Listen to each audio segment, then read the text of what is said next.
재판을 받고 계신다는 겁니다.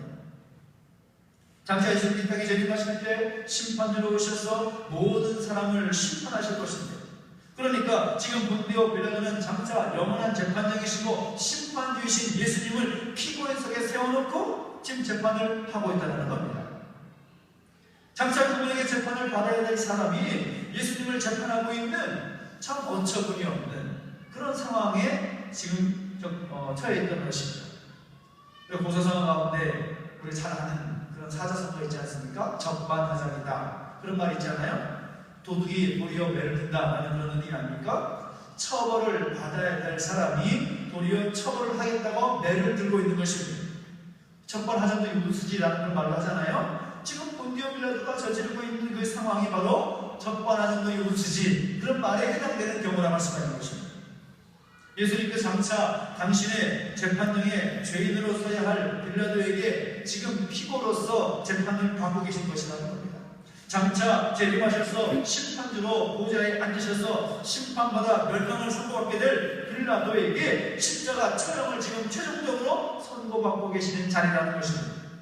적반하장의 그 자리가 지금 펼쳐지고 있다는 것이죠. 예수님께서는 재판장이시면서 동시에 죄인으로 재판을 받으시는 그 수모를 겪으시고 있다는 겁니다. 이것이 본디오 빌라도에게 당하신 고난 가운데 하나라는 것이죠. 우리를 위해서 재판장이시면서도 도리어 그 죄인이신 분으로 재판을 받으신 것입니다. 그 수모와 그 억울함을 우리를 구원하시고자 하십니다. 우리를 너무나 사랑하셔서 구원하시고자 하시는 그 목적, 그 일념하에 그 순환을 직접 당하고 계신다는 것이죠. 또 하나 이상한 점은 무엇입니까? 법정이라고 하면 죄를 재판하는 그런 법정이라고 한다면 그 죄에 대해서 판단하는 것 아닙니까? 그런데 죄가 없으신 분이 지금 재판을 받으셨다는 거 이상한 점인 것입니다. 아무 죄도 없는 예수님께서 지금 불의한 재판을 받고 계신다는 것입니다. 24절을 보면 이렇게 기록되어 있습니다. 24절을 보십시오. 빌라도가 아무 성과도 없이 도리어 밀란이 나려는 것을 보고 물을 가져다가 우리 앞에 손을 씻으며 이르되 이 사람의 피에 대하여 나는 무죄하니 너희가 당하라 라고 말씀하고 있습니다. 빌라도가 자신이 총독으로서 최종 권한을 가진 사람이 지금 예수님을 재판을 하면서 그 결과를 선고하는데 도저히 이해할 수 없는 행동을 보이고 있다는 것이죠. 물로 손을 씻었다는 겁니다. 그리고 이 사람의 피에 대해서는 자기가 책임이 없다 그렇게 말하고 있다는 겁니다. 무슨 말인가 하면 이 재판 자체가 불의한 재판이라는 것이죠. 옳은 재판이 아니라는 것입니다. 요한복음의 말씀을 좀 더 우리가 읽어보면 예수님께서 재판을 받으실 때에 빌라도가 보이는 같은 반응을 통해서 이 재판이 얼마나 엉터리인가 라는 것을 알게 됩니다. 빌라도가 예수님을 신문하고 나와서 고발하고 유대인들이 뭐라고 하는가 하면 나는 그에게서 아무 죄도 짓지 못하겠다 그렇게 말합니다. 그래서 빌라도는 탈반으로 6월절 절기에 따라서 죄인 한 사람을 풀어주는 그런 결단을 통해서 예수님을 풀어주고자 하는 것이죠. 당연히 예수님을 놓아달라고 할 것이다 라고 예상을 했던 겁니다. 그러나 유대인들이 이미 작전을 다 펼쳐놓은 것이죠. 예수님을 죽이고자 이미 종교 지도자들이 다 한동성이 되어서 그렇게 다 마음을 먹은 것입니다. 그래서 유대인들을 다 선동을 해서 바라바를 놓아달라 그렇게 말하는 것이죠. 예수님을 풀어줄 수가 없는 겁니다. 그렇게 예상치 못한 반응을 하니까 빌라도에게 풀어줄 수가 없는 것입니다. 그래서 예수님을 끌고 가서 이번에 채찍질을 합니다. 군인들로 하여금 가시관을 씌우고 자색 옷을 입혀서 희롱하도록 합니다. 그리고는 다시 고발한 유대인들에게 채찍질을 당한 예수님을 끌고 나와서 보여주면서 또 말합니다. 내가 그에게서 아무 죄도 짓지 못한 것을 너희로 알게 하려 하려라. 그냥 채찍질을 하고 이 정도면 됐지 않느냐, 그냥 풀어주려고 한다, 그런 의도를 말하는 것입니다. 그런데 그들이 뭐라고 말합니까? 모이는 수많은 사람들이 십자가에 못 박으소서, 십자가에 못 박으소서 그렇게 외치는 겁니다. 빌라도가 말합니다. 그렇다면 너희들 직접 예수를 끌고 가서 십자가에 못 박으라. 나는 그에게서 죄를 찾지 못하겠다 하고 다시 말합니다. 이번엔 그들이 빌라도에게 자기들의 법으로는 예수님은 반드시 죽어야 한다라고 소리치는 것입니다.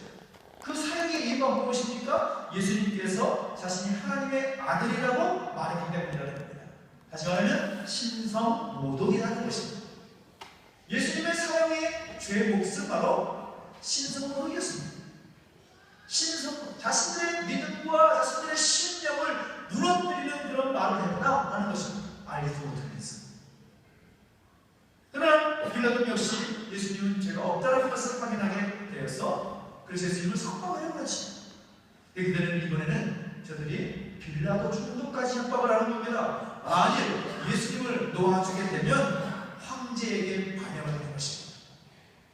로마 황제를 일컬어서 빌라도 총독을 지금 압박하라고 하는 겁니다. 자기가 유대인의 왕이다라고 말하는 사람을 풀어준다면 그것은 황제에게 반역하는 것입니다. 예수님을 풀어준다면 자기들이 황제에게 이 사실을 알리고 빌라도의 죄를 고발하겠다 그런 압박을 하는 것입니다. 더 이상 어쩔 수가 없는 것이죠. 황제의 명으로 이 유대 지역에 와서 지금 총독의 위치로서 하고 있는 그에게 황제의 이름을 거들먹이면서 그렇게 말을 하니 빌라도가 더 이상 빼도 못하는 것이죠. 밀란이 날까 두려운 것입니다. 저들이 황제에게 가서 직접 고발할까 두려운 것이죠. 그래서 그들의 원대로 십자가에 못 박으라고 내어주고 땅땅땅 친 것입니다. 그것이 진리의 그 심판의 그런 재판의 과정이 있다는 것입니다. 이 재판의 과정이 우리가 무엇을 말하는 것입니까? 예수님은 죄가 없으셨지만 빌라도도 죄가 없다는 사실을 알았지만 불의한 재판으로서 사형을 선고합니다. 참으로 억울하기 짝이 없는 말도 안 되는 그런 이상한 재판을 받고 계시다는 겁니다. 그런데 놀라운 것은 무엇입니까? 그 불의한 재판을 받고 계시면서도 그 과정을 다 지켜보시면서도 예수님은 한마디 말씀을 하지 않으십니다. 그 정도 불의한 재판입니다. 이 상식에 어긋난 재판이면 한마디 말씀을 하셔도 되는 거잖아요. 그런데 한마디도 하지 않으십니다. 당신의 그 무죄함을 주장하지 않으셨습니다. 그 불의한 재판의 과정에 대해서 한마디 문제 제기를 하지 않으셨습니다. 그 억울함을 다 참으셨습니다. 그 모든 불의함을 다 견디셨습니다. 하나님의 아들이신 예수님께서 죄인 취급을 다 당하셨습니다. 죄가 없으신 분이 흉악한 죄인으로서 그 참담한 꼴을 다 당하셨다는 것이죠. 예수님께서 그 과정들을 지켜보시면서 얼마나 가슴 아프셨겠습니까? 얼마나 감당하기 힘든 그 고난을 했겠습니까? 왜 그러셨을까요? 왜 그 고난을 묵묵히 당하셨을까요? 바로 그 사람들을 구원하시고자 하시는, 인류를 사랑하셔서 구원의 목적을, 구원의 완성을 이루고자 하시는 그 분명한 목적과 사명이 예수님께 있으셨기 때문이라는 것이죠.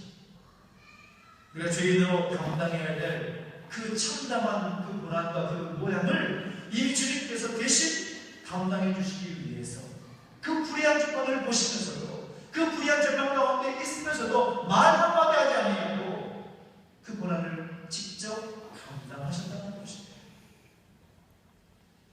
또 이상한 것은 무엇입니까? 하나님의 아들이신 예수님께서 십자가형을 받으셨다는 점이 이상한 것이죠. 하나님의 아들께서 왜 그 십자가형을 당하셔야 됩니까? 20절을 보면 이에 바라바는 그들에게 놓아주고 예수는 채찍질하고 십자가에 못 박히게 넘겨주니라 라고 말씀하고 있습니다. 빌라도가 이제 최종 판결을 내렸다는 것이죠. 그 결과 예수님은 십자가에 사형 집행을 하게 되었다는 것입니다. 그것도 그가 무고한 죄인들이나 당하는 이 십자가 체형을 당하게 되셨다는 것입니다. 이 십자가 체형이라는 것은 여러분도 영화라든지 여러 가지 메시지를 통해서 많이 보셨겠지만 인간이 고안한 그런 처형 방법 가운데 가장 잔인한 형벌이 십자가형이라고 합니다. 그러니까 이 사형 집행할 때 있어서 고대부터 지금까지 오면서 굉장히 고통을 느끼게 하면서 천천히 죽여가게 하는 너무나 힘든 그런 사형이라는 것이죠. 원래는 페르시아 지역에서 행해지었던 처형 방법이라고 하는데 로마가 제국으로서 식민지를 지배할 때 그 제국의 어떤 파워, 제국의 어떤 무서움, 그것을 알게 하기 위해서 받아들여가지고 그 형을 사용한 것입니다. 그래서 이 로마 시민 중에는, 로마의 시민권을 가진 사람에는 그 십자가형을 집행하지 않았다고 합니다. 오직 그 식민 지역, 로마 제국이 다스리고 있는 그 지역 가운데 로마의 통치에 반역하는 자들에게만 이 십자가 처형을 강행했다는 것입니다. 그런데 이 십자가 처형의 잔인한 것은 무엇인가 하면 우선적으로는 그 처형의 방법이 공개적으로 진행된다는 겁니다. 재판으로 있어서 이제 십자가형이 결정이 되면 우선 매를 심하게 맞습니다. 그리고는 처형 장소까지 자기가 달릴 그 십자가를 지고 가게 되는 것이죠. 이때 길거리에 사람들이 모여서 그 죄인을 모욕하고 저주를 하고 돌을 던집니다. 체험당할 그곳에 이르게 되면 발가벗기게 되지요.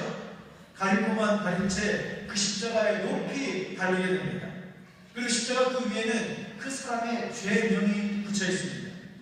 체험 당시에 모든 군중들이 침을 뱉고 돌을 던지고 모욕을 합니다. 그리고 이 사람이 십자가에 달린 동안에 길거리를 지나는 사람들이 계속 그 사람에게 저주를 퍼붓습니다. 그래서 십자가에 달린 사람은 죽지도 못하고 파죽지도 못하고 말로 당할 수 없는 정신적인 그런 고통을 당하게 되는 것이죠.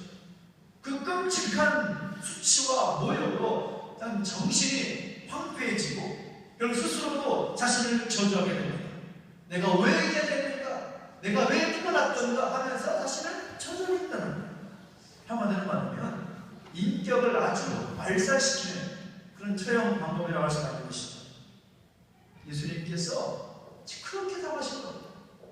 패션 오브 크라이스트라는 영화가 참 상영이 되면서 예수님이 당하신 것을 조금이나마 우리가 영상으로 이제 이런 고통을 당하셨구나 조금은 느끼게 되는데, 아마도 그 영화가 사실적으로 그렇다고 하더라도 예수님이 당하신 고난의 어떤 대부분의 것들을 직접 묘사하기는 어려웠을 겁니다. 영화니까요.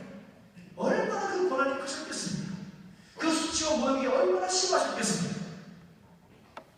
여러분들, 우리가 예수님이 당하신 그 수치와 모욕과 그 고난을 다시 우리가 당해야 되는 것입니다. 우리가 당해야 될 고난이고 우리가 갖다 합당해야 될 수치와 모욕인데도 불구하고 우리가 당할 때 주님께서 대신 감당해 주셨다는 것입니다.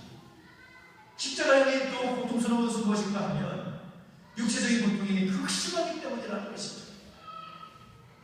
먼저 심한 채찍질을 당하게 됩니다. 당시 기록을 보면 로마 군인들이 사용했던 그 채찍이 얼마나 잔인한지, 가죽을 꼬아서 만들고 그 안에 쇠것을 박아 넣었고 밖에는 양뼈를 갈아서 그 뼈조각을 매달아 넣었다는 것입니다. 그리고 그 채찍 하나는 이런 가죽들이 39가닥으로 엮어져서 만들었다는 것입니다. 그래서 영화를 보셔서 여러분 대충은 아시는데, 채찍질을 한 번 하면 그 채찍의 끝이 살갗을 파고듭니다. 찍혀서 파고들 때 채찍을 다시 당기면 어떻게 되겠어요? 살점이 막 튀어나가는 것이죠. 살점이 뜯어 피가 흐르기 시작합니다. 예수님께서 빌라도의 그 십자가 처형의 선고를 받으신 직후에 로마 군인들에게 끌려가서 모든 채찍질을 당하시는 것이죠. 지난번 꼬박 세우면서 이리저리 끌려다니면서 신문을 받으시고 아무것도 드시지 못한 상태에서 끔찍한 그 채찍질을 당하시는 겁니다. 이미 그 몸은 기진맥진하신 상태에서 견디기 힘든 그런 육체적인 고통을 겪으시고 있다는 것입니다. 십자가에 달린다는 것은 양손과 발이 못 박힌 채 견디기 힘든 육체적인 고통으로 공중에 매달리는 것을 말하는 것인데, 여러분, 한 사람이 십자가에 손과 발이 못 박혀 달린다 생각해 보십시오. 체중 때문에 저절로 몸이 밑으로 처지게 되어 있습니다. 처지게 되면 그 양손바닥에서 그 손바닥이 찢기면서 피가 흐르고 극심한 고통을 느끼게 되는 것입니다. 또 횡격막이 눌려져서 숨을 쉴 수가 없는 것입니다. 그래서 온 몸이 산소 부족으로 경련이 일어나서 견딜 수가 없게 된다는 것입니다. 숨을 쉬기 위해서 조금만 발로 치켜 세워서 몸을 세우려고 하면 숨은 쉴 수 있게 되지만 더 큰 고통이 발에 집중이 되는 겁니다. 이러지도 못하고 저러지도 못하는 고통이 그 신의 십자가 거룩 마음이 다른